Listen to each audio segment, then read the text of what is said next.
안녕하세요. 소프리 짬뽕 알뜰 세트입니다. 마리 앙투아네트가 빵이 없으면 케이크를 먹으면 되지 라고 했다는 이야기는 굉장히 유명한데요. 그리고 사치와 향락을 즐긴 것으로도 어마어마하게 유명한데, 실제 그녀는 다른 왕비들에 비해 방탕하거나 사치를 하지도 않았고, 심지어 빵이 없으면 케이크를 먹으면 되지 라는 이야기도 하지 않았다고 합니다. 프랑스 혁명 때 그 어떤 죄명으로도 재판을 해도 다 무죄가 나왔기에 급조한 것으로 추정되는 근친상간 등의 죄목으로 처형됐다고 하는데, 하지만 지금도 마리 앙투아네트는 사치와 향락의 아이콘인 것처럼 회자되고 있기도 합니다. 이번엔 이렇게 마리 앙투아네트처럼 억울하게 욕먹었던 연예인들을 모아봤습니다. 그럼 한번 볼까요? 첫 번째는 안상태입니다. 안상태는 아너벙 캐릭터로 개그 콘서트에 혜성처럼 등장해 꽤 많은 인기를 모았던 개그맨인데요. 그리고 뜬금뉴스에서는 안상태 기자 기믹으로 또 한 번 대박을 터뜨리면서 나름 개콘 탑티어 캐릭터가 되기도 했었습니다. 그리고 개그 콘서트 시즌 1이 폐지될까지 끝까지 함께한 멤버 중 한 명이기도 한데요. 여러 드라마와 영화에도 출연하고 영화 감독으로도 활동하는 등 다방면으로 활약하고 있는 엔터테이너이기도 합니다. 그런데 2021년 1월 네이트판에는 개그맨 A씨 층간소음 좀 제발 조심해주세요 라는 글이 올라옵니다. 본인은 임신 28주차에 몸으로 이사를 했고, 계약 당시 윗집에 개그맨의 현 감독으로 활동하고 있는 A씨가 살고 있다는 정보를 듣게 되어 반가운 마음이 들었었다며 글이 시작됩니다. 그런데 이사한 시기가 한창 코로나 때여서 유치원 어린이집도 가정 보육을 하고 있었고, 글쓴이도 임산부였기 때문에 회사의 배려로 재택근무를 하고 있었다는데요. 그런데 밤낮 구분 없이 울려대는 물건 던지는 소리, 발망치, 뛰는 소리가 들려서 스트레스를 많이 받았다고 합니다. 남편이 정중하게 부탁을 드리기도 했지만 많이 예민하시네요. 이렇게 찾아오는 거 불법인 거 아시죠? 그럼 애를 묶어놓을까요? 같은 말만 돌아왔다고 하는데요. 그리고 유명인이다 보니 인스타 계정 찾는 것도 쉬어서 왜 그동안 난리였는지 인스타를 보니 알겠다고도 했는데, 이렇게 거실에 매트가 없는 모습도 보이고, 거실에 방방이를 놓고 열심히 뛰는 아이 모습도 보이고, 아이가 이런 구두를 신고 돌아다니는 사진도 보여줍니다. 심지어 에어짐을 집에 들여놓고 놀고 있다며 이런 사진을 찾아내 올렸다고도 하는데요. 모은 증거는 더 많지만 사진 첨부가 10장밖에 안 된다며 본인이 층간소음을 당하는 입장에서 전혀 배려 없는 환경이고 개선이 안 되고 있었던 이유를 눈으로 확인하니 심장이 쿵쾅거린다고 씁니다. 관리사무소에 연락했더니 층간소음을 녹음해서 들고 오라고 했다며 핸드폰으로 녹음해둔 게 거의 10개 넘게 있다고도 하는데요. 한 번은 엘리베이터에서 A씨를 만난 김에 다시 한번 웃으며 부탁 좀 드린다 했더니 이사를 간다고 했고, 드디어 해방이다 좋아했지만 5개월이 지나도 이사를 안 가길래 보니까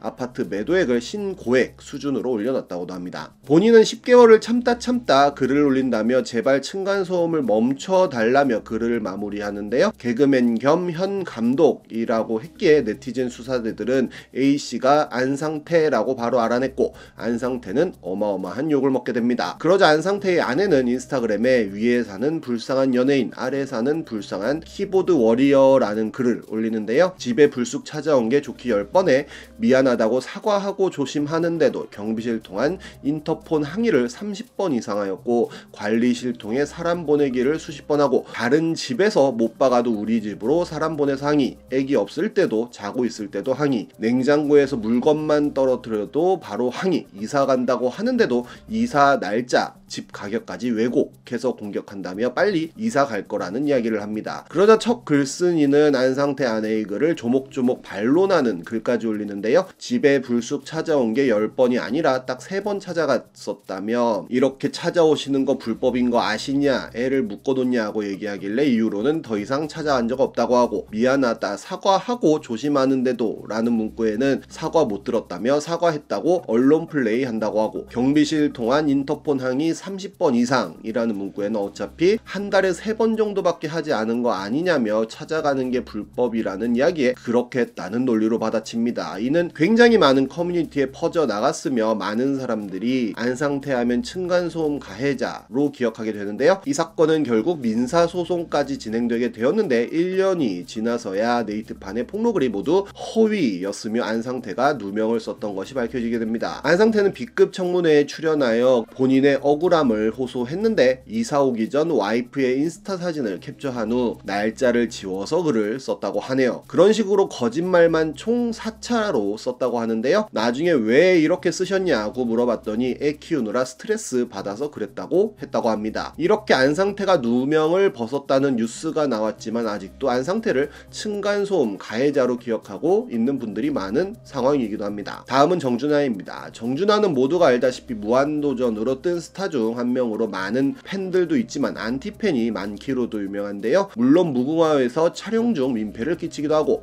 김치전을 만들면서 고집을 부리는 등 밉상짓을 하는 경우도 많았습니다. 하지만 정준하 본인이 잘못한 게 아닌데 싸잡아 욕을 하는 안티팬들도 많았었는데요. 대표적으로 잘못 퍼진 루머가 정준하 포주 사건입니다. 정준하는 무한도전에 출연하던 시절 브라더스카이라는 술집을 함께 운영한 걸로 알려졌었는데요. 술집을 운영했다기보다는 지인이 운영하는 술집에 손님을 소개하고 수수료를 받는 일을 했다고 하는데, 당시 대학생이었던 홍모 씨가 성매매 알선을 목적으로 스카이 가라오케라는 홈페이지를 만들고 홍보를 위해 정준하와 브라더스카이 가라오케 사진을 도용하여 썼다고 합니다. 심지어 그 홍모 씨는 본인이 브라더스카이의 경영진인 것처럼 속여 홍보 활동을 했다고 하는데요. 누군가가 그 성매매 사이트를 보고는 정준하가 성매매 술집에 사람들을 소개시켜주는 것 같다는 의혹을 제기하였고, 많은 기자들이 정준하가 포주라는 뉴스들을 생산해냈었습니다. 곧 수사를 통해 홍모 씨는 잡혔지만 지인과 정준하는 홍 씨를 선처해줬고, 정준하는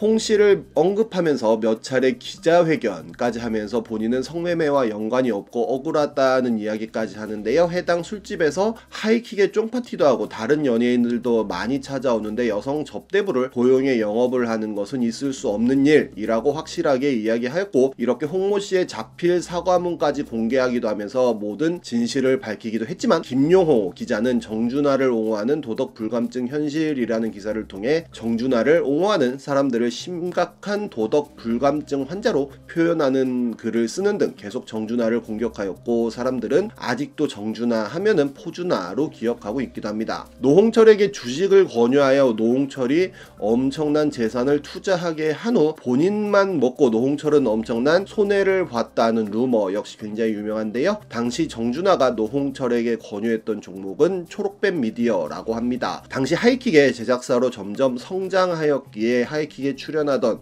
정준하가 추천을 했던 건데요. 그런데 당시 정준하는 1,000원대 주식을 추천해줬고 초록뱀 미디어는 2,950원까지 올랐었는데, 노홍철은 익절을 하지 않은 채 더 기다렸고 결국 고꾸라져서 350원까지 떡락을 했다고 합니다. 결국 노홍철의 투자 실패였던 건데요. 하지만 이를 무한도전에선 노홍철이 일방적 피해자인 것 마냥 콩트를 짜 써먹었고, 지금도 정준하 하면 노홍철에게 주식으로 작업친 사람으로 기억하는 분들이 많습니다. 앙리 특집대의 논란 역시 억울하게 몰린 사건 중 하나인데요. 앙리가 무한도전에 출연했을 때 앙리는 저녁 7시까지 시간이 되었지만 정준하가 하이킥 촬영 때문에 1시간 안에 가야 된다고 하여 정준하만 일찍 빠졌던 일이 있었습니다. 그런데 바로 촬영장에 간 게 아니라 야구를 하러 간 것이 밝혀지면서 또 엄청 많은 욕을 먹었는데요. 정준하는 이에 대해 무릎팍도사에서 해명을 했었는데, 원래는 그날이 하이킥 고정 녹화 스케줄이 잡혀있던 날이지만 앙리의 스케줄 때문에 무한도전도 그날로 촬영을 잡았고, 무한도전 촬영이 끝난 후에 하이킥 촬영을 하러 갔지만 하이킥 역시 촬영 시작이 지연되면서 야구단 경기에 참석해 한 타석만 소화하고 갔었다고 하네요. 이렇게 해명을 하여도 정준하가 비호감이라며 욕을 하는 분들이